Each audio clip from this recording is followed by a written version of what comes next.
AI. Everyone is talking about AI.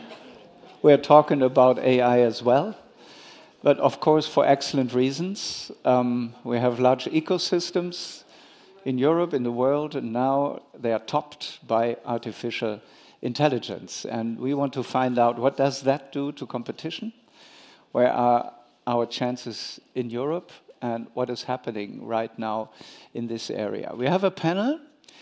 But we start this panel with a speech that will be held by Sarah Cardell. She's not with us today. She is in London. I hope she can hear me now. She will make some introductory remarks for us. You know, the CMA has published a report on artificial intelligence, and maybe she will come back to that. Hello, Sarah. We see you. Warm welcome here in Berlin. Everyone is excited, and I would say you have the floor. Sarah Cardell.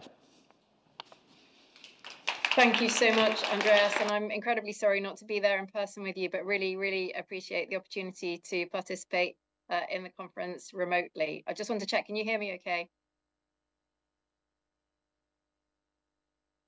I'm hoping you can. We hear you. We hear you perfectly. Perfect. That's excellent. Right. I will crack on then. So, I mean, I think, look, as we all know, and as you've already said, Andreas, we are all in a period of profound technological change. And the recent proliferation of foundation models, large language models, has the potential really to redefine how we live, how we work, how we operate and do business. And the general capabilities of these large language models trained on a huge amount of data and compute can drive unprecedented changes in terms of the way that we all operate. It's really, I think, impossible to think of a single market that won't be touched by the operation of generative AI in some way. And competition in these markets is absolutely vital to ensure that consumers and businesses and the wider economy really reap the benefits of this powerful technology. So we want these foundation models to disrupt existing positions of market power, with competition ensuring that the best and the most innovative products win through. But as well as offering great potential for productivity and growth, there is a concern about the potential for foundation models to harm competition, either by creating new or by entrenching existing positions of market power. So as competition agencies, it's really essential that we stay on the front foot here. We need to watch these dynamic market developments. We need to mitigate the harms and seize the opportunities to really unlock the benefits from this incredible technology. And that's why last year at the Competition and Markets Authority, we launched an initial review into foundation models. And that review really built an early and shared understanding of how these models might affect both consumers and competition as the markets develop. What are the market characteristics in these areas that could drive either more positive or more concerning outcomes? And we put forward a set of proposed principles that we believe could help to guide the development of these markets towards more positive outcomes and to allow firms to innovate and drive competition with confidence. Now, in such a dynamic marketplace, we felt it was really important to avoid trying to predict the future with excessive or false precision. So instead, the way that we framed our initial review was really to outline what we saw as more positive or more concerning outcomes, how those might develop, and importantly, what would the drivers be that might tilt the market development towards the more positive outcomes rather than the more concerning ones. And we looked at these potential outcomes both upstream in terms of the development of foundation models, but also downstream in terms of how those models are then deployed across a whole range of different markets and different areas. So when we're looking at the development of foundation models, the kind of more positive outcomes that we were envisaging would include scenarios where you had a whole range of different independent firms competing to provide foundation models. Scenarios where you have innovative firms who've critically got access to the key inputs that they need to enter, to expand and compete. But also where firms are able to experiment with different kinds of business models and monetization. And importantly, we felt it was important to support the continuation of both open source and closed source models in that environment. Looking then in terms of competition and healthy competition and foundation model development, that clearly is also a critical input to competition in the deployment of foundation models downstream in customer-facing services, including, for example, search, productivity software, and many other downstream activities. So when we're looking at that downstream layer, the kind of more positive outcomes that we were looking for would be scenarios where you had firms that have the choice and ability to switch between a large variety of different types of models. Critically, where you have vertically integrated players and partnerships, those relationships and that vertical integration doesn't impede competition to develop a whole range of different downstream deployment of foundation model services. And then obviously and importantly, scenarios where consumers can enjoy a range of different foundation model services and can choose meaningfully between them. Now, the CMA is both a consumer protection as well as a competition agency. So our review also looked at the consumer experience of using foundation model powered services. And what we found was that whilst these models can obviously bring huge benefits for consumers in terms of convenience, they may also exacerbate existing consumer harm. So, for example, they can facilitate phishing tactics by making it easier to create convincing, personalized content at scale. They can produce false and misleading information, so-called hallucinations, which might lead consumers to harmful outcomes where they rely on that information. And obviously, complex supply chains can also support the opportunities for bad actors to come into play in their engagement with consumers. So when we're thinking about that consumer experience, again, outline the kind of positive outcome we're looking to support.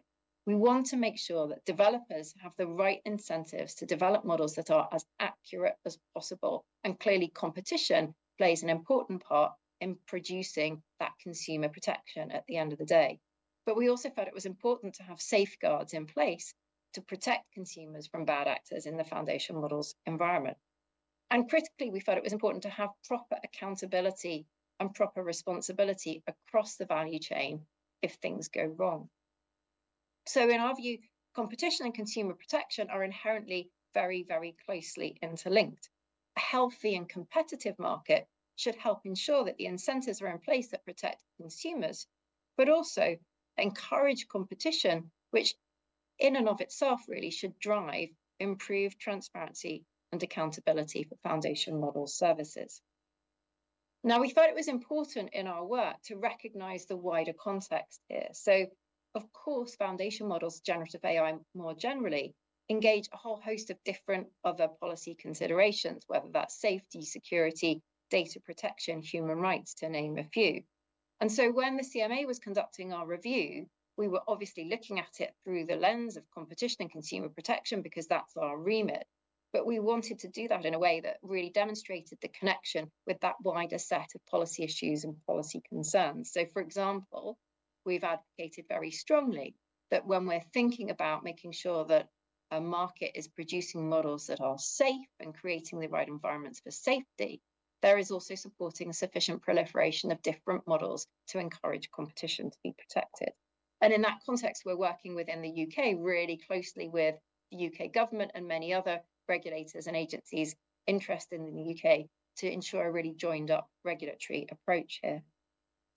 Now, in the UK context, actually, we've got a very good forum for that. We have something called the Digital Regulation Cooperation Forum, and that's the Competition and Markets Authority, the CMA, but also our Information Commissioner's Office, our privacy agency, our Financial Conduct Authority, and Ofcom, which is our telecoms agency that also has responsibility for online harm. And so those four agencies together come together to provide a really strong joined up regulatory approach, which also applies very directly as we're looking, all of us, at the development of AI and foundation models. So, for example, we've worked closely across the Competition and Markets Authority and our Data Protection Agency to have a joined up approach looking at competition, consumer and data protection. And we've done joint research actually on consumers' understanding of the use of foundation models generated services. We've also got a new DRCF AI and digital hub, which is offering support to innovative businesses dealing with queries in relation to the cross-regulatory landscape. So making sure that we're providing that cross-regulatory support to policymakers, to consumers and to businesses. So I mentioned the report that we completed last year. We published that report last September. but we've been very actively continuing our work in this space. We're including ongoing engagement in relation to market developments in this area. Obviously, every day, not a day goes by really without seeing further developments in this space, and continuing to update our understanding of the implications of those market developments, both for competition and for consumers, but also critically updating our thinking on the proposed principles that we put out in our report last September. So we're planning to publish an update report, which we'll hopefully be publishing in April this year, which will contain further thinking across these areas. And all of this will continue to be informed by a really extensive programme of stakeholder engagement that we've had both within the UK and across the international community. So to give you just a little flavour of the kind of issues we're looking at further in that report for April, our update report will consider issues including ongoing examination of access to key inputs for foundation model development, obviously critical to have access to compute, to data, to expertise.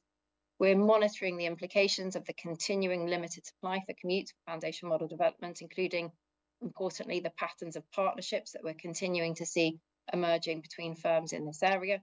And we recognise that some of these partnerships can be pro-competitive, but we absolutely want to make sure that we're also looking at the potential for negative impacts on foundation model related activity. We're also continuing to monitor how the market for proprietary data is developing and how that might affect competition in this space. And we're interested in the development of smaller foundation models as well, because these models are less resource hungry and they can and are getting increasingly capable. So we're thinking through how that impacts our assessment of barriers to entry and expansion and competition more broadly in this space. Now, looking forward, it's clear to us, as I think I'm sure to all of you, that stakeholder engagement is absolutely critical here. This is an area where competition agencies need to be speaking on a daily basis to the many businesses and other stakeholders who have an active interest in this space. That engagement helps us understand what's happening in this very dynamic marketplace, what businesses and consumers are worried about. But it also, we hope, helps foster strong foundations for competition and consumer protection from the get-go. I've said this in a number of contexts, but it seems to me that foundation models, artificial intelligence, this is a space where competition agencies just simply can't afford to wait until concerns emerge. We need to be out there engaging early on to help shape how these markets are developing before we see entrenched positions of market power that may give rise to concerns. And of course, given the global nature of these markets, the international perspective is absolutely critical. And that's why obviously conferences such as this are so very, very valuable. So I hope this has given you a little bit of a flavour of the work that the CMA is doing in this space. As I say, we'll be putting out a further update of our report and our work in April. Again, I'm incredibly sorry not to be there to be able to participate fully in the conference today, but I very much hope that you continue to have an exciting and energising discussion. Thank you very much, Andreas. Back to you.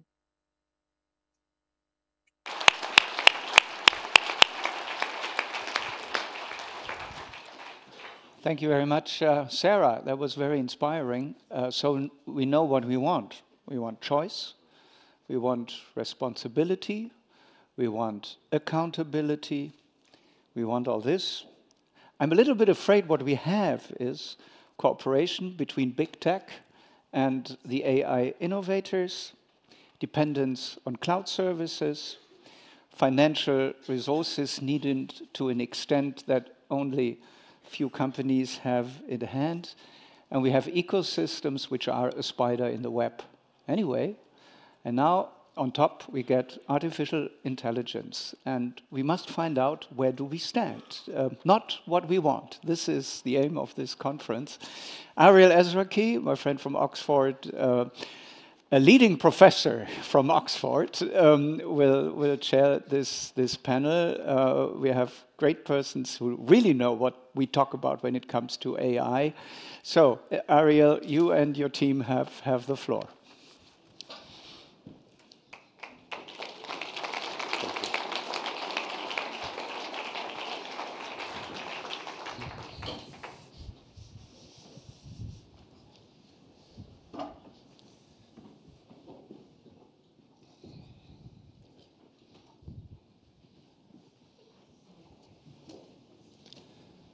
We're all good? Super. Hi, everyone. So I would like to thank Sarah for framing the discussion and giving us a very helpful introduction. And the aim for us in the next hour and a bit would be to dig a bit further into the story of AI. And I think everyone understands we're chasing a moving target. You can call it a bullet train, and there is some uncertainty with respect to the path that that train is taking, and definitely the final destination of that train. And this is certainly challenging. Earlier versions of generative AI have now been displaced and replaced by more advanced versions. We certainly see the market advancing in very significant steps. There are now talks in the industry about trying to approach the goal of artificial general intelligence, a type of intelligence that, even if not achievable in the near future, is aiming at creating things that are even beyond our imagination at the moment. So certainly something that is quite unique. And there is no doubt that the benefits are immense. So the starting point is that when you think about efficiencies, when you think about what consumers can do, when you think about tools for employers, tools that can enable you to do more, for example, with less data, to do more with less employees, there are massive, massive benefits that we could all benefit from.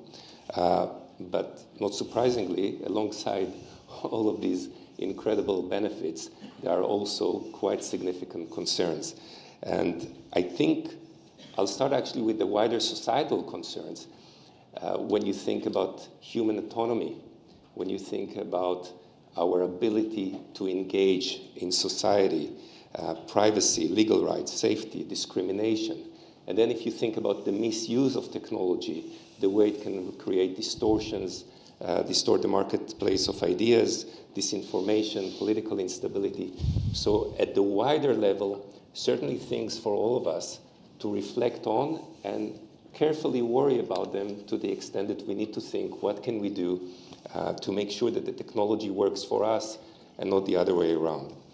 More specifically, from the competition perspective, which is where we come in, of course, there is the ongoing debate on, is this further entrenchment of market power? Is this just the extra layer that would ensure that the gatekeepers and the tech barons really are able to shield themselves from competition? Or is it, and that's a counter-argument, a sign of disruption that we should all celebrate? After all, there is much more activity downstream. There are many more companies.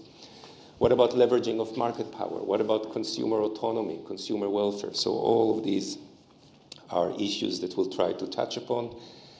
And the enforcement challenge is immense, trying to come up with something that is both effective and measured in an environment in which you have a clear asymmetry of information, of financial resources. This is very challenging. And with the wave of activity, this is certainly something that I think would put a lot of competition agencies and regulators to the test.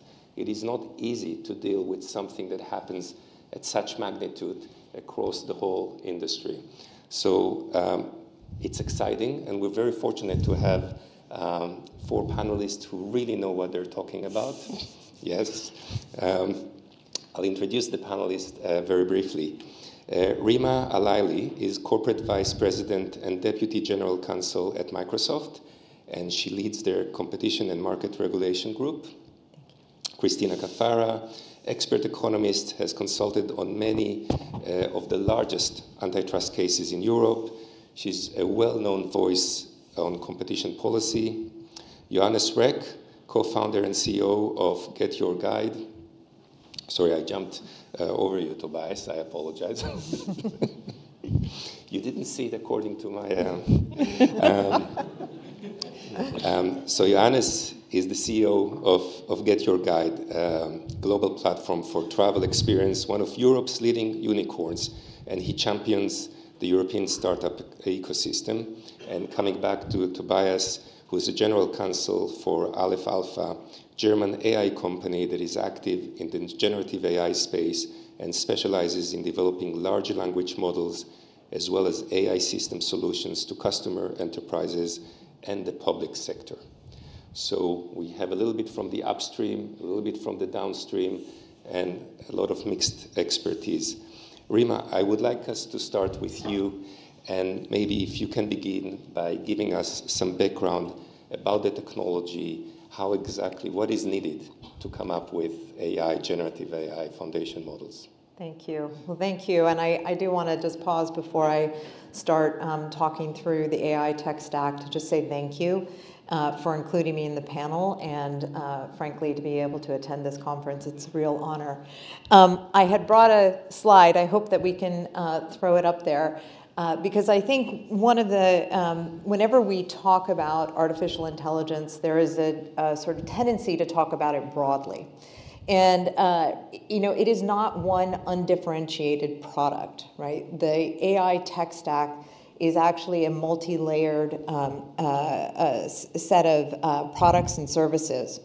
And at each layer, the technology is different, the costs and ease of entry are different, and as a result, you'll see different business models and different participants at each layer.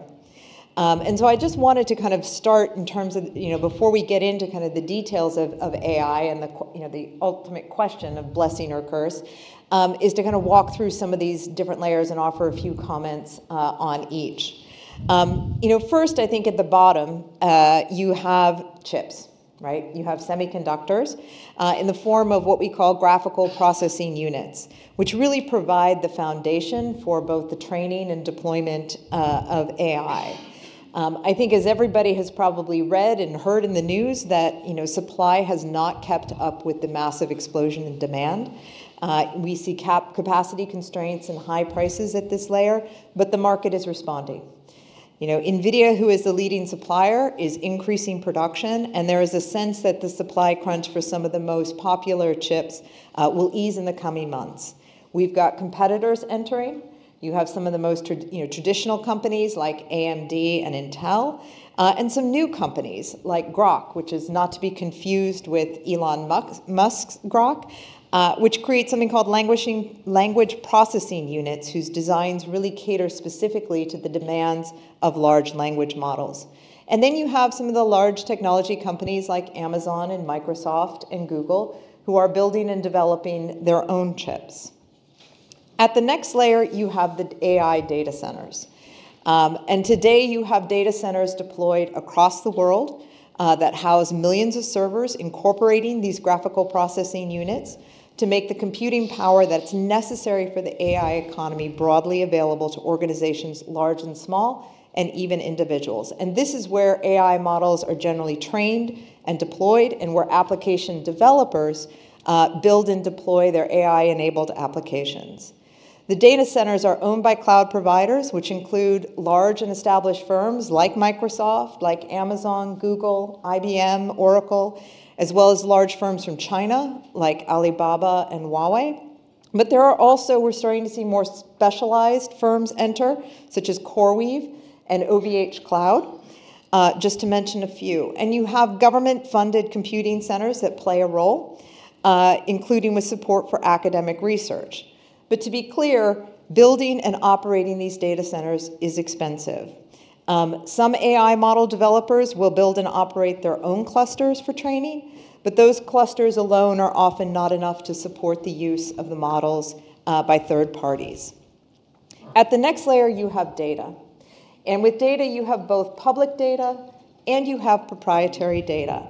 It is a critical input to foundation models, because at a basic level, the foundation models ultimately learn from the data to predict what comes next. It's far more complicated than that, but that's kind of the quick way that I think about it. Many foundation models to date have been trained on publicly available data, but as models grow in size, as they expand into different modalities, so not just language, but say video or music, and frankly, as public data starts to move behind paywalls, as we're starting to see, proprietary data is becoming increasingly important. We are also finding that the quality of the data matters. And so some AI model developers have achieved better results using less data, but higher quality. And the diversity of data matters. So if you are building a foundation model, let's say in the Middle East, having access to Arabic language and Arabic language data is important if you want it to be responsive and capable in Arabic.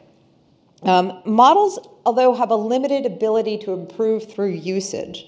So it's not that there aren't feedback loops that occur, but it's not like search where every interaction on an ongoing basis is improving the model. And then you have the foundation models themselves. And with the foundation models, you have AI developers who are really taking advantage of the investments that have been made to build and deploy AI data centers around the world. And frankly, that is, both for training and ultimately when they do decide to deploy those models to be used in what we call inferencing. And when they're deployed by a global outscale cloud provider, those models can be accessible and usable by application developers around the world practically instantaneously. And that instantaneous nature of the technology diffusion has, I think, significant implications as you think about equity and you think about opportunity around the world. And while many are familiar with GPT-4, which is the large language model from OpenAI that powers its ChatGPT service, there are many other large language models, including Gemini from Google, Command from Cohere, Llama from Meta, Claude from Anthropic, and others. And I'm sure Tobias will tell us about some of the ones that his company has made. As Sarah was mentioning, foundation models include more than LLMs. You have a number of smaller language models, and again, they're expanding into different modalities. Those models may be proprietary, or they may be open or open source. It's not binary. There are different degrees of openness. And if you visit a site like huggingface.com, which is a platform for collaboration on open source models, you can find more than 100,000 such models. Above the models, you have tooling. Tooling are sort of the variety of services that assist developers in deploying and using AI models, including content moderation for safety and security, as well as orchestration tools that help developers manage multiple models. And then you have the applications. And these are the applications and solutions that are built and deployed incorporating foundation models. What we are seeing from customers is that they are using a combination of models, both large and small, to deliver a user experience. So they aren't necessarily building on a single foundation model. So I'll give you an example. Salesforce just launched its Einstein Copilot, which is an AI assistant that works across their CRM and external data. It's built on a gateway that pulls in different Gen AI models depending on the use case requirement. So those include, according to public reporting, models that Salesforce has built itself, and large language models from OpenAI, from Google, from Anthropic, and from Cohere. We have a similar approach for our own Microsoft Copilot. And because of this, on our Azure platform, we've developed something we call Models as a Service. Other cloud providers have done the same thing, where we host a number of different models. And right now, we have more than 1,600 foundation models that AI developers can use and mix and match as they are building their own applications and services. And again, data may play a role here in applications as application developers use data to fine-tune the model for specific use cases. So if you're building an AI assistant in healthcare, you might want to train it on some very specific healthcare data. And then at the top, you have distribution. At the end of the day, applications need to get to users.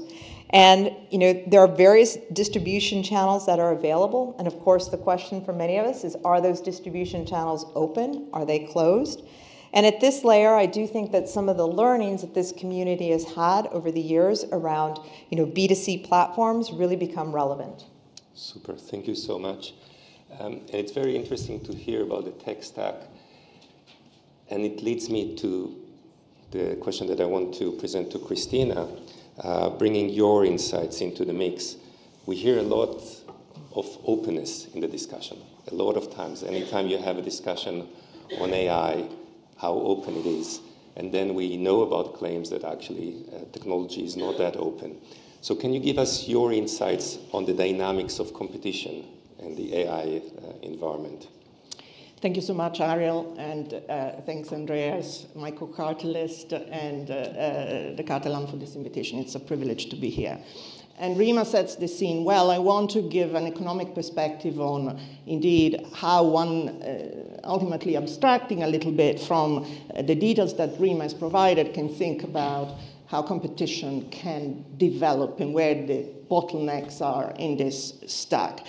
And of course, as you alluded to, and Sarah also mentioned, Ariel, there is two dimensions of problem here. One is the AI safety, the AI risk, which is everything to do with bias, with discrimination, with inequality, with disinformation, toxic content, all of that which is at play.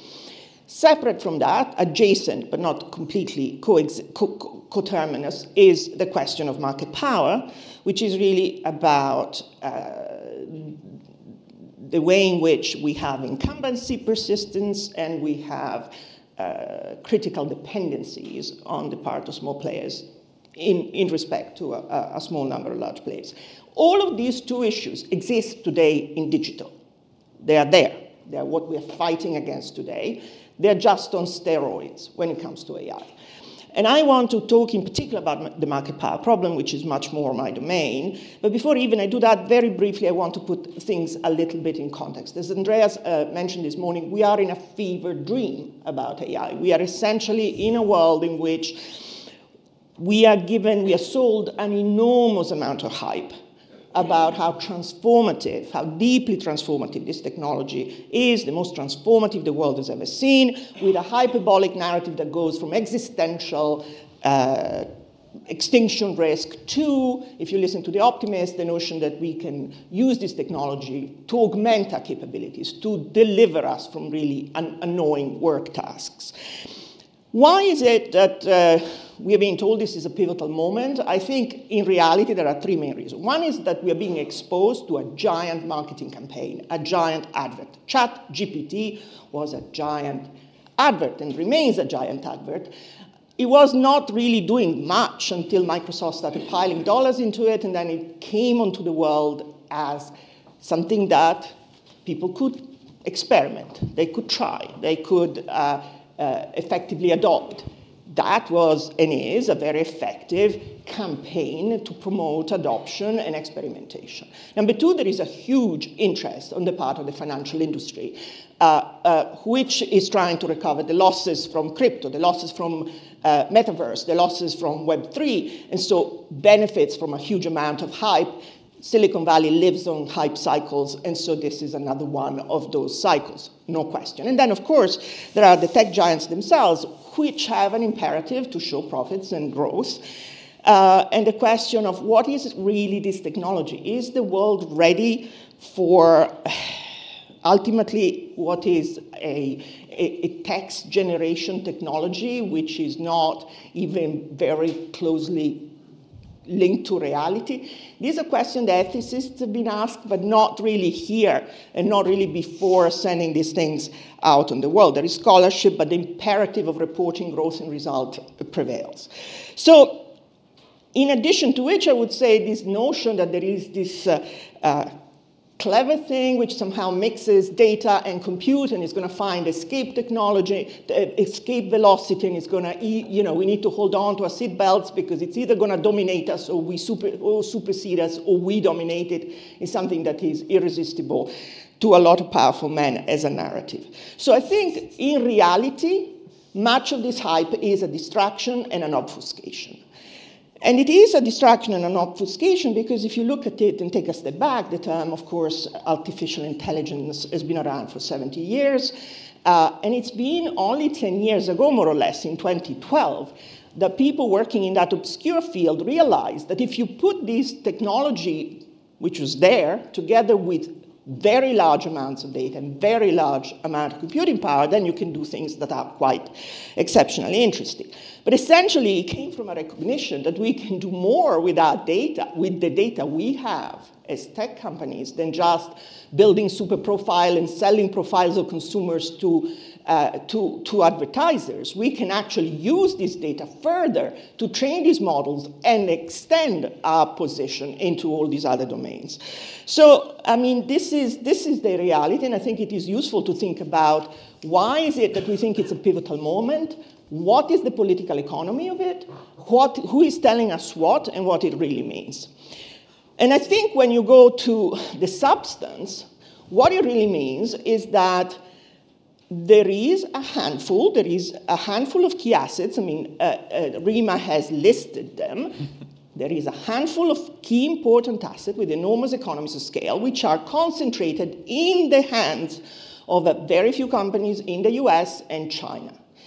And it so happens, coincidentally, that these are the same tech giants which we are pursuing for all sorts of other concerns in the space of digital. So these are the players that are in the main at the core of our concerns about the surveillance economy, because let's not forget, this incipient new industry is built on the business model of surveillance. It is built on the exploitation of data that is appropriated from us and combined with enormous amounts of money and compute and GPU and used to develop this fancy new thing, which is no less than the extension of what we've seen before. So the industry comes with a narrative, and Rima and I have talked about it, which is not very satisfactory, because the industry says, well, you know, you need lots of data, lots of computing power, lots of GPUs, lots of money, we have it, suck it up. No one else has got it, what can we do, right? We have to do this. Yeah, but, you know, I'm not reassured enormously by that narrative, and I think it means that incumbency is essentially projected into the future. You see very likely grandfathering of that incumbency into the future. It means that entry is hard. I mean, we heard of some example, but in general, entry remains hard. And the direction of innovation, let's not forget, what matters in these cases is which way does direction go? This way, this way, this way? Well, who is in charge of the narrative will drive that innovation? Who is in charge of the assets will drive that innovation? Is that innovation necessarily something that is pro-society, pro-consumers? Well, we need to trust tech companies who are incumbent today to just do the right thing by us. So maybe, let's see. In addition to this, and I'll be brief, you have the additional phenomenon of companies investing into AI startups. And of course, the positive narrative is, look, this is benign, we want to help them grow. If we didn't, they wouldn't exist. I mean, we have people here who can talk about this better than me. I hear all of that, and I understand it. The concern, of course, that is associated with it is that if you put your money into a company, it is very hard for anyone to believe that they can be completely independent and completely separate competitors, that you have no advantage, that you put 10 billion into someone for no real first mover advantage in that space. So we all have seen the news of Mistral, and kind of minds have boggled all over Europe over that. I will not say much more, but it is a question there. When the narrative that they sold was we need to maintain no regulation of generative models because we need to remain the challenger to the big tech companies, and now they are seemingly friends. So in substance, where are the issues? The issue is that there is a concentrated ownership of assets in the hands of operators who are under the microscope already. The prospects for entry are questionable. There is extension of apparent influence through various forms of deals and agreement. And, you know, I think I'll leave it here, but the question really that continues to pose is, what do we do? we can talk about it, but essentially we are admiring the problem for the moment. At the moment, we're admiring the problem. And I want to admire it downstream. Johannes, I want to move to you. Because your company uses AI, and you are in a very unique position to comment both on how you relate to the upstream. Do you feel that tension, or more specifically, how does it materialize in in real life? Sure. So first of all, thank you so much. My name is Johannes. I'm the co-founder and CEO of Get Your Guide. As far as AI goes, I was actually a neurobiologist 15 years ago, and I actually worked with some of the models that we see today in production, and it's fantastic to talk about them on stage today. In the interim, I've been in the travel industry. I have built Get Your Guide. We're one of the largest online travel platforms worldwide, and as such, a very large user of AI, have been for a long period of time. What Rima just showed is just the latest version of the developments. Most of our companies have worked on machine learning for a very long period of time. It's a very substantial group of engineers at our company, and we work with services such as Microsoft services as we speak. Just to give you maybe a little bit of a feel, how is this being used today? It's really from marketing assets. So think about, we produce a video, and today it's not just one video that we produce. We produce tens of thousands of different versions of that video, and then we play it into YouTube, and we see whatever converts best. And both the creation and the selection is done by machines today. And we just understand, based on consumer signals, what works best. Another example is search and relevance. My company will serve you all of the great things that you can do on this weekend if you decide to stay in Berlin. If you type that into the search bar, the relevance algorithm, that is AI, that is ultimately something that is greatly enabled now, particularly by the large language models that we're currently seeing, because what it enables, basically, and I think that's the optimistic view of AI, is much more complex semantic search, even for smaller players like ourselves. A domain that was previously reserved to Google is now open to smaller players like ourselves. And then on the supply side, we're actually cooperating with OpenAI very closely, or with their model. What used to be very cumbersome as a process, where as a supplier of, let's say, I run the river cruise here in Berlin, I needed to list my product on Get Your Guide. It was very difficult previously. Now you can just insert your link, and then we basically create the entire product for you with the large language model. And in the future, even the connectivity systems can be immediately connected based on large language models. So there's a lot of opportunity that we have in AI. At the same point in time, I would say, in essence, there's a lot that Christina described that I actually think is very much true. So I've been hanging in there as an entrepreneur, both cooperating with big tech. We're a huge customer of Google. We spend hundreds of millions with them every single year. And at the same point in time, I've been on the receiving end also competing with those big players. And the slide that you just showed, Rima, in my point of view, is a very dystopian slide. When I look at that, I get scared. Because basically what that tells me, I look at it and I'm like, Microsoft, Google, on each stuff, and we're just the end users at the very top, right? I mean, that's basically what you just showed, is they basically have the resources and the means to go and monopolize every single step of that ladder, and then we can have the breadcrumbs on top. So that is basically what you just showed us, and I think that's a dystopian view, and that's, I think, why I'm here and why I think regulation is needed. And there is something. Yeah, please. I have to say that there is a lot of debate about openness, and it's quite misleading, obviously, because openness doesn't really fit to what we're discussing here. And just to follow up on what Johannes is saying, for someone in the downstream, that openness is basically the privilege that he has to hook his plug into the socket that gets the power from all the giants. Whereas openness in code was him being able to replicate. So it is a very misleading use of a term that might not reflect reality. But Tobias, I want to move to you, because you're, again, upstream, so from a very different perspective, but obviously also in a different position when we start to think about Microsoft or Google or the giants. So you've been extremely successful in Europe and beyond. What is your impression of the dynamics? Do you also see this asymmetry? And maybe if you can also reflect on what ideally you would have liked to see in terms of regulation, so we can move already the discussion to the next phase. Thanks, yeah. Thanks, Andreas. Thanks, everybody, for having me here, sit on this panel. And you put it right, and thank you also for presenting this tech stack. I guess this was a very valuable start for this discussion. Yeah, you put it right.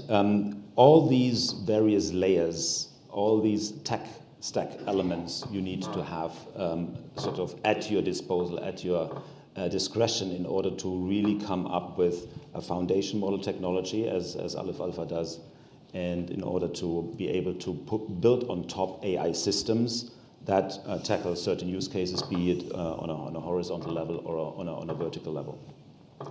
And we have learned that there's scarce resources, there's high demand for GPUs, there's little supply, or even though NVIDIA is ramping up its production facilities, there's little supply, and this is an issue. Another issue for sure is that GPU to run and operate a GPU data center requires a certain level of talent that is not at any company's disposal. So you heavily rely on cloud compute. You can get it from small players such as us. We run our own data center, our own AI cluster for a reason, because this brings us independence from also the hyperscalers, the large cloud compute providers. But as you put it, at the same time, also in that field, we need to cooperate with them. So if you look at the investment round we have successfully closed last year, there's a Hewlett Packard on the cap table as the only foreign investor in Aleph Alpha for a reason. We also depend on them at the same time when we operate our own data center, because it can never be enough. And I mean, Sam Altman, I guess he put out this obnoxious high number of, we need $7 trillion US in order to sort of equip the world with computing power for running AI, going for $1 trillion. So that is huge. And I mean, there is definitely a logic behind it. He did not make this number up. Whether he will succeed in collecting all this money remains to be seen. But this is dystopian. If a Sam Altman would be in charge of the AI GPU compute power in the world, dystopian. And at the same time, if there's only a few players that all of them need to generate revenues, it's the shareholder value, it's the only thing that counts in organizations, including Aleph Alpha for sure. I mean, we are also in a competitive environment. We need to generate money and everything. But the more you're dependent at every level of this tech stack you get from others, the less sovereign decisions you can take. Because if you have no options, if you can't select from a variety of offerings, this limits your capabilities, and not only in the sense of I don't get access to, GPU I need. It also limits me in my innovation power. It limits me in, hey, let me innovate on this special type of GPUs, and maybe this is not available because it's not the business case large companies are pursuing, because others yield more revenues and are more profitable. And then innovation is limited and controlled by a few. This is something we need to avoid at all costs, and I guess this is also what competition law is all about. It's the freedom of choices, selection, various opportunities to pursue in order to find out what is the best thing, and not be sort of coined by a limited offering that you have to take or leave it and then attend to another business case. And having said that, go ahead.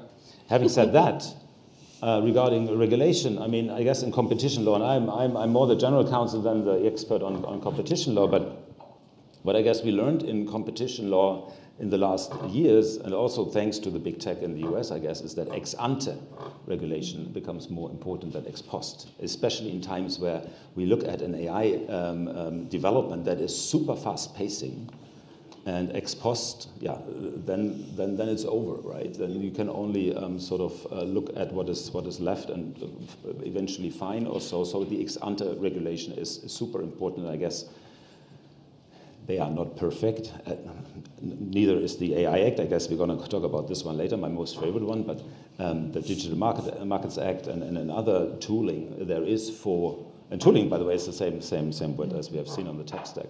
It's the tooling, the competition stack you need in order to really ensure competition. I guess this is really relevant and needs to be considered more. And let's have a discussion on whether we have to have additional regulation here.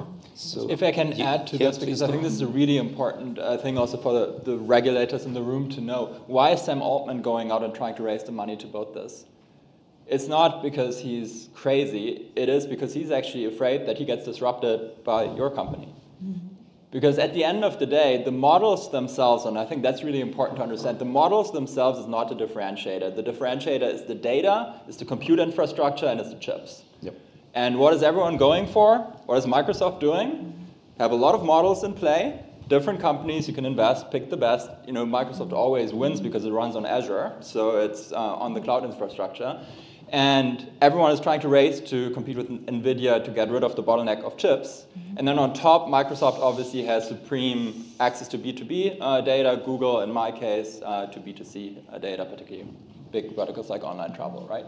And that's where the regulation needs to start. It needs to start in the cloud infrastructure. As long as we have cloud giants who basically control the game, we'll never have a fair level playing field. And it needs to start with the consumer data. There cannot be gatekeepers that gatekeep data and build their own services, you know, on top of the infrastructure. And that will be supercharged with AI. Right? The moment, take my industry just to visualize. Travel is easy to visualize, right? So if Google has all of the data and we need to supply it to them via our feeds because we need to advertise on Google, because they are the gatekeeper, and ultimately they can build the travel AI based on our data, and that's what's happening right now, that is going to be a very uneven playing field. And that will need to be subject to the DMA. But the way to regulate that is, one, regulate the self-preferencing, which happens through the DMA already. But second, also regulate the cloud layer and regulate the AI layer through that. You cannot build applications on top, and you cannot self-preference even your own AI on your own cloud layer. So that needs to be disambiguated. Otherwise, I think we'll always run into the same trap that no matter who plays on top, there are just a couple of companies who will win in the end. I want to follow up on that, because we're now very much into either regulation or competition law, which means we're now talking about efficiencies. We all understand that we're chasing a moving target and we don't have the exact tools, but we do have some tools. So, Christine, I want to start with you with a comment, but I'm also mindful of time. So we're now going to have to, we're moving into 4-minute interventions because I want us to go through quite a lot of things. I wasn't the only one who spoke for 10 minutes. No, that's perfectly fine. I think, it was not me. I think we're starting in a relaxed way, and once we hit the half-hour mark, this is it. We're clicking into a regulated panel. That's very good. Competition for airtime. So I really want to focus on, is there hope for competition law? We all understand the limitations, but in terms of abuse of market power, is there anything we can do? Mergers and acquisitions, you mentioned Mistral, collaborations of that sort. Is there anything that competition law can give us? And, well, I'll let you answer, then we'll move from there. I'm very skeptical that competition law can do anything. We've been hearing from competition regulators repeatedly that we are keeping a close watch. We are watching this, but we all know what the conditions are for competition law to bite, and it hasn't bitten very much, at least in a number of jurisdictions so far. You need to establish dominance, and you need to establish an abuse, and so on. So I think that is a difficult route. Mergers, of course, is a very powerful tool, and I think that the merger tool should be actually expanded in an aggressive way to look at all of these agreements.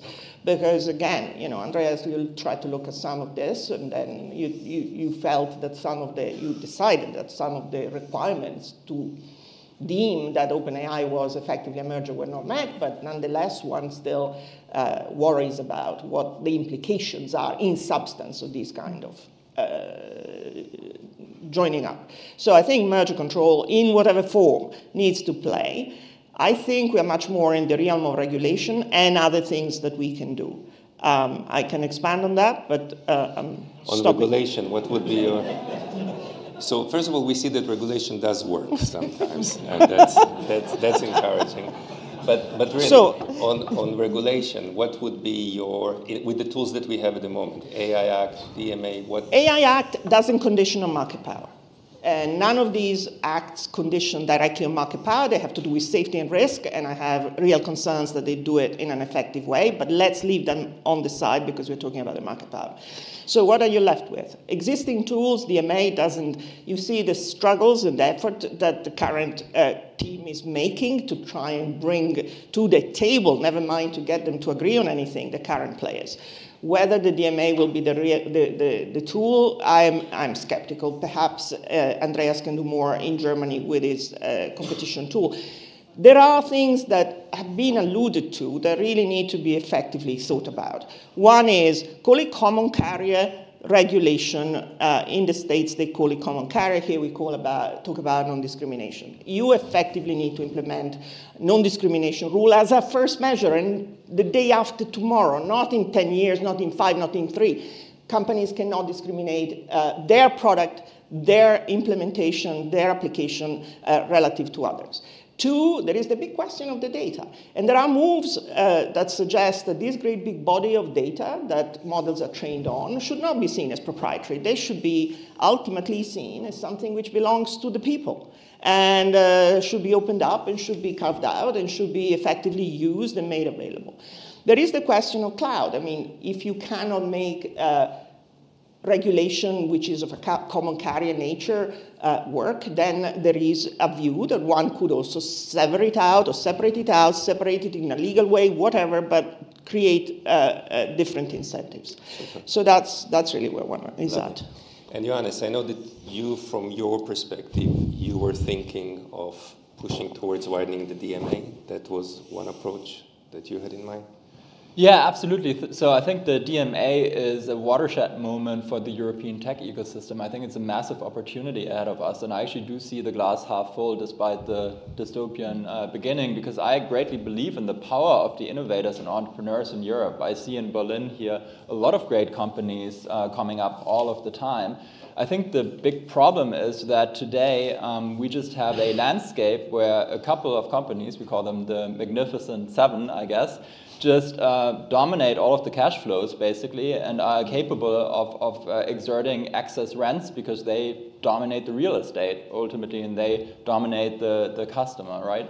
Both on the B2B end, by the way, as well as on the B2C end. In Germany, that's very often the misconception somehow that B2C is very competitive with Google and the rest is not very competitive. That is not true. It's just as competitive and as monopolized when it comes to digital technology. So I think the DMA is really a massive opportunity. I think it actually has all of the right things in there. So I was very positively surprised by the regulation myself, and as a young entrepreneur, I can only say, let's do it. What I'm a little bit skeptical of is, do we have, the resources to actually execute and enforce the DMA today? And I know as an entrepreneur, you sometimes don't need a lot to make very big things happen, but still, it just seems overwhelming to me right now in terms of the abuse of market power as per the DMA, as it stands today, and then what we can actually get done with the big tech companies. And obviously they've also prepared for this moment for more than a decade, most of the time. So I think it's just something where we really need to put the resources to work. And then second, to be totally blatant, I think it's also a question of political will, because I think we'll get to a lot of very uncomfortable questions.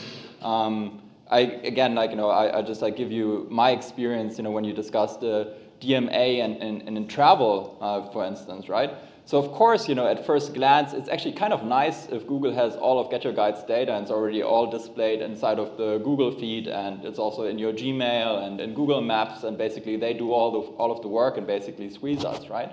In the long term, it yields to higher consumer prices, it yields less competition. It's certainly bad for Europe and the European ecosystem, but it means sometimes degrading even the user experience in the case of B2C at the very top. So that's very, very controversial even among the regulator, but I think we need to swallow some of that pain in order to have long-term competition, because otherwise, we'll always remain in the status quo of the gatekeepers basically defining what the world looks like, and we can basically just, regulate around the edges. So it's really, to me, about enforcement capacity and then political will to really make it happen. Super, thank you very much. Rima, we're back to you. And yeah. So we'll give you 4 Little minutes. uncomfortable here. We'll give you 4 minutes and a half. It's not personal, just to make it. So look, we heard so much this morning about over-regulation, Yes. about the cost of regulation. We now hear on the need for regulation, and I want to hear where you, Microsoft, stand, because on one hand, of course, you call for a certain type of regulation. On the other hand, I imagine that not every proposal that we'll come up with will be welcomed. So please tell us, where do you stand? I want to take just a point of privilege. One thing I do want to make sure it's clear, we do talk about the gatekeepers as one thing, and I want to make sure very clear, Andreas, we are on track to comply with the DMA. So Carol heard your remarks. But I actually, look, I'm not naive. I do hear what is being said. And I do think that there's probably not, at least with respect to Microsoft, I will speak with Microsoft only. Christine and I have talked about this for a long time, and I think there are areas of commonality, right? Your points about data, your points about sort of non-discrimination, making sure platforms are open, I don't disagree with any of that, and I do think there is a real opportunity here, to sit down and to really have good dialogue across private and public sector to figure out what do these regulations look like, where are the opportunities to do things that actually do yield increased competition, that do yield increased innovation. I would offer just sort of three high-level thoughts. First of all, I do think, and the reason that I wanted to start with kind of the tech stack is because I think it is important when we do talk about regulation and we talk about solutions that we're very clear on what the objectives are, and grounded in an understanding of the technology and the competitive dynamics. Because we can talk about AI generally, but regulation needs to be specific. What problem are we trying to solve? What are the tools we're going to use to solve? And what do we think success is going to look like? And make sure that those things are actually connected and we're working in a real way. Second, I think there are real trade-offs that need to be grappled with in this area. And so data is a great example. There's a lot of debate around data. We've got copyright laws in the United States, and there are similar laws around the world that are going to decide what data is going to be available to train models, what data is going to come behind paywalls. There are legitimate interests on both sides of those, and it will have implications for competition. And it will have implications for competition in this space. And then finally, look, there are a lot of different tools that are available to government. So we're talking about market regulation today. We're talking about competition enforcement. But there are other ways that government can intervene in order to stimulate innovation and competition. I'll just give you one example. In order to build a data center, for right now for Microsoft, it takes longer for us to get a permit than it does for us to build the data center. So when you talk about over-regulation and bureaucracy, there are things that can be done that will actually stimulate more competition in digital markets, and in particular, to make sure that those elements of the AI tech stack are actually available and you have more choices around it. Was that 4.5 minutes? No, it was less. You now have a credit, and you can use it later on. Tobias, I want to hear your views about regulation, and then also, because we're starting to talk about where does it lead us, to what extent do you feel that the current environment supports innovation from your perspective? Do you have the tools? What is your wish list? Is the company getting what it needs? And that will bring us also to support policies that Rima touched upon. Yeah, on regulation, and also to second what Johannes was saying, I guess we all in this room agree, we are sort of the world champions in regulation in Germany and in Europe. And I'm not going to comment on it, but sometimes I have the sense we are very proud of it. But we are not, I guess, the world champions in also enforcing the regulation that we are coming up with. There's so much, a regulatory stack layer by layer gets on top, and we need to have the resources. So this is to your point, Johannes. The cartel offices, and now Andreas has left. Why did you leave now?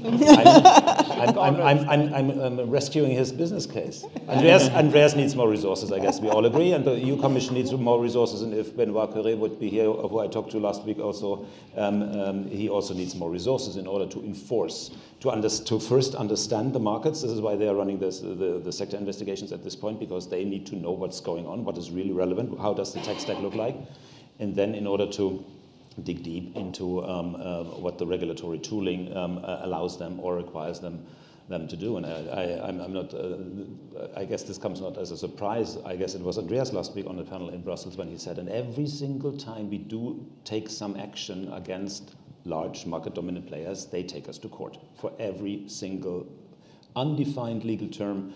It takes forever, and so much for the ex-ante regulation. If you have 3 or 5 years further down the road, a ruling by the ECJ on yes, you took the right decision, or no, you did not take the right decision, then you know, but then it may be too late, and then it's ex-ante becomes ex-post suddenly. On your other question, Ariel, do we have everything we need in order to be successful as Aleph Alpha? No, you don't. And I mean, this is also about creativity and innovation. You can never have enough resources at your disposal, because this is also not the ideal, because this also makes you lazy, and innovation also is driven by creativity you need to apply in times you have limited resources. We have limited resources in all the layers Rima was showing us, and yeah, well, where do we need support? And if we are looking at GPUs, yeah, certainly we need to have alternatives to NVIDIA A100 or H100 GPUs. How can we get there? Are we, as some old men, capable of developing our own? No, we are not. But an European Union or a Germany or whatever should shape the landscape such that there is competition in spaces where there has never been competition. In the GPU segment, there's small niche players for sure, but NVIDIA has never seen really true competition, and this needs to be fostered and enabled. We need talent. I guess this is one of the least of our problems. There's a lot of very smart AI talent at our disposal in Europe, in Germany, and there's a reason why Aleph Alpha is not based of Berlin but of Heidelberg. Jonas Androlis would say we are surrounded by the smartest and best universities there is in that space. It's Darmstadt, for example. It's Karlsruhe. He is biased. He studied there, and it's Tübingen. But when it comes to implementation, when it comes to funding, and I mean, we were able to close the significant funding round, the highest funding there ever was in AI in Europe last year. But still, it was only a 26th of what OpenAI got funded a year ago, and they are, I guess, now in the process of funding a 3-digit billion amount in US dollars. So the perspective is this, but as I said, it generates creativity if you have scarce resources, which is good, and I guess. This is also something competition law and enforcement should consider. And otherwise, yeah, then I guess we will be having the discussion on what is the relevant market to look at. What is when we look at abuse of market dominant positions, you always need to define the market. Have we looked at 9 different markets when we looked at the tech stack, or is it 5, or is it just 1? I guess this is a discussion Andreas and I and many in this room will be having in the coming years. But it's of relevance. Ex ante, it needs to happen now. Christine, I want to hear from you in terms of support policies, because we understand we can do so much with regulation.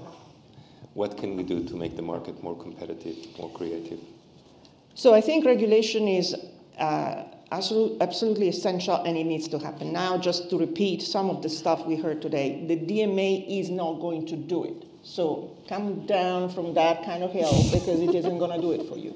all right? It is going to be nice. It's nice. It's not going to be implemented in time, even for the current problems that it helps you.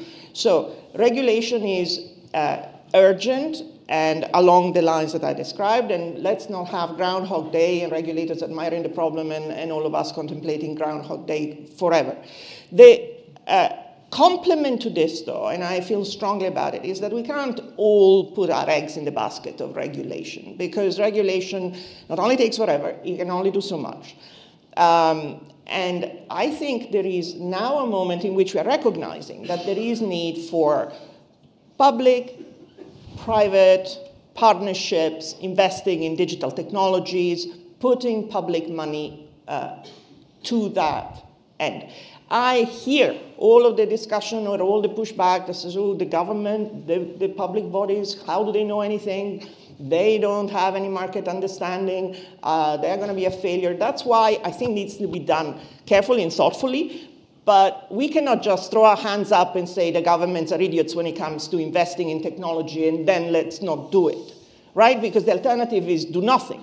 So there is the prospect. We, in particular, in Europe, need to create sovereign funds, investments that are co-sponsored, and we should be careful that these are not a way back for the tech industry to benefit from it, because there is also that possibility. In the US, they created this national AI research resource, which is, in principle, a way of democratizing this, but then big tech was involved in it. So we need to be a bit careful about where the money from the taxpayer flows back into, right?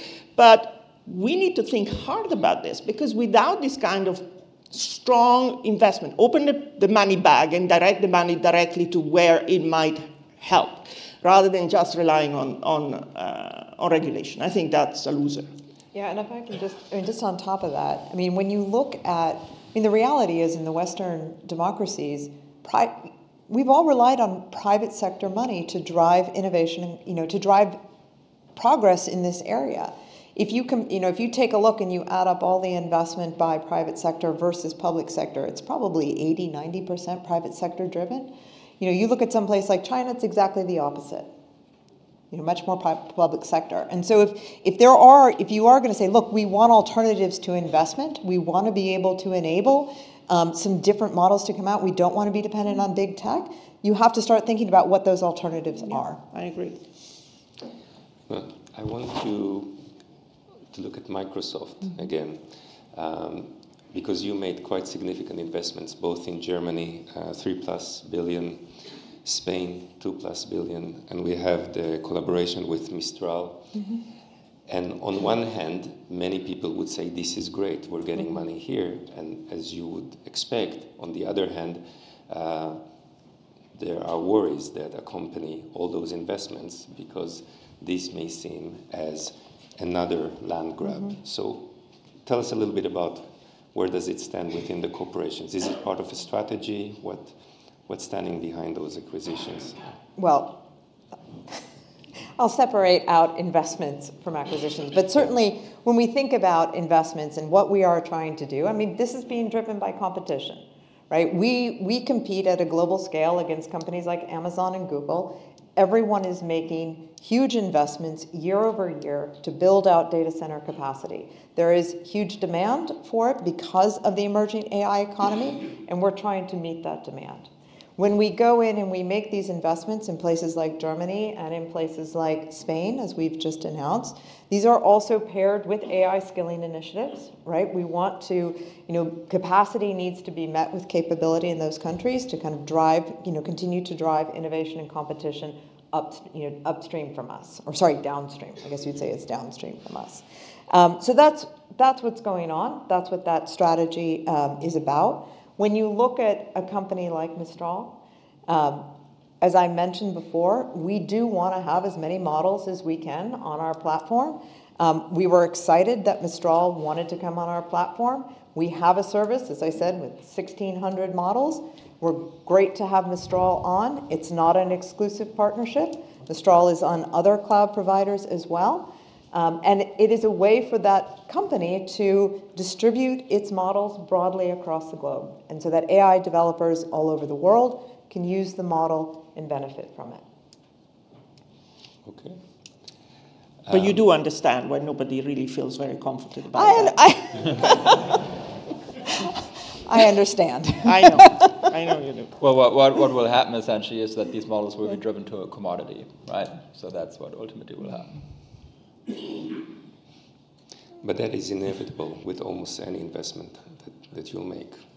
In terms of short term, there might be some benefit. Long term, we all worry about a certain foreclosure. Yeah, I mean, ultimately, I would push back just a little bit in terms of whether or not they become a commodity. I use my half a minute, whether they become a commodity.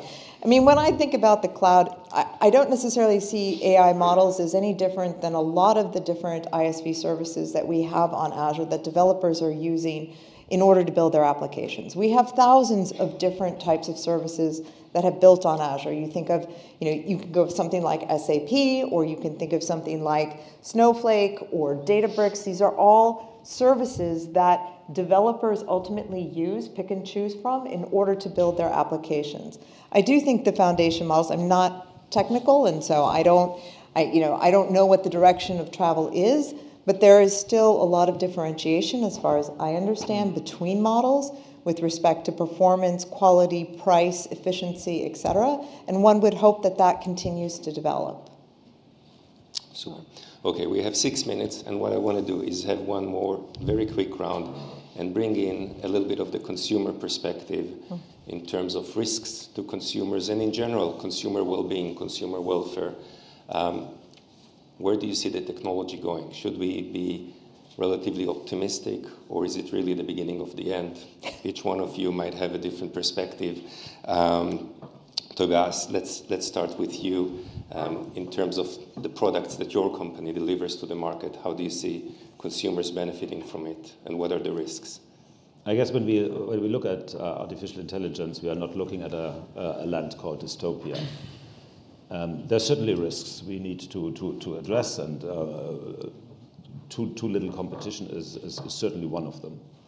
And as with any technology, it can be abused. So in general, and normally I'm not a big fan of getting yet another layer of regulation on top of what is already on my desk. But in the case of the AI Act, I guess it was a good discussion. Is there devils in the details and everything? For sure. Will we have it eventually also in that space, sometime in a far future, have an ECJ decide on whether this undefined legal term was to be construed like this or the other way around? I guess this remains to be seen. On the other hand, the risk-based approach by the AI Act, that makes sense. We also, if we look outside, there's traffic rules. There's a risk-based approach. You cannot go faster than 30 or 50 kilometers an hour within city limits, but on the autobahn you can go faster. Maybe not so much in the US, but that's a different one. So this is for regulation and for the risk. What is the opportunities? What is the upside? I mean, I attended one of the conferences where again, Jonas from Aleph Alpha spoke just recently, where he made the point, German administration lacks some 400,000 people that work in the administration in order to enforce the regulatory stack. AI can help overcome this issue, and not only in the authorities, not only in the administration, but also in private organizations, in companies. Because what can AI do as we know it at this point? And I mean, we had the discussion over lunch on artificial general intelligence. Maybe we park this for now, but what can AI do? It can do nothing else than we humans can do at this point, but way faster. It's a damn driver. It's a not so good car driver. So the autonomous vehicle thing, I guess this will take a significant time still in order to really hit the markets, but at bigger scale. And you can't compare, again, back to traffic, you can't compare traffic in San Francisco with traffic here in Berlin. That kills any autonomous vehicle.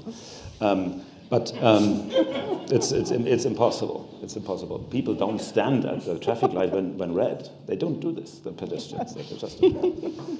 In Munich they do. Anyways. No. Back. Getting serious. Where was my point? So the opportunities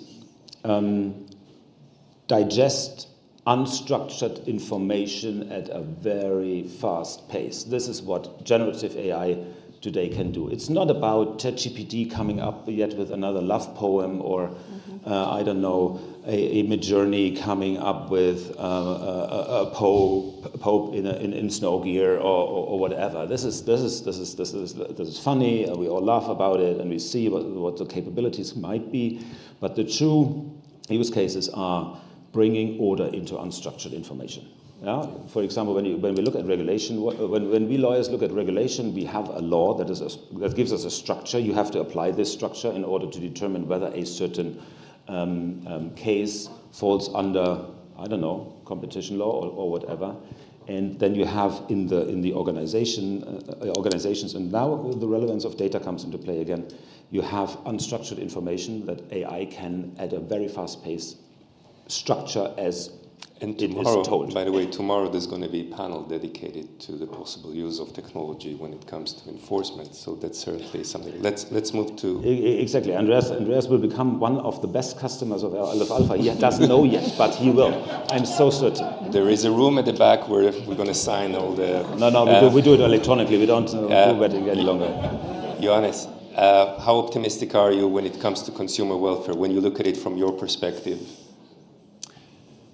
I see two different futures, and I think we can choose which future we want to live in. I think there's one future where ultimately the power of AI will solely be harnessed by a couple of large companies, and I think that's a very dystopian future. We discussed it at length. I think there's also a very optimistic future, and that is a future where AI will empower entrepreneurs to create businesses that we don't even know today would exist or could serve us. And I think there's tremendous disruption opportunity, and I think the profit pool in technology and the scalability of services has just increased massively over the last couple of years.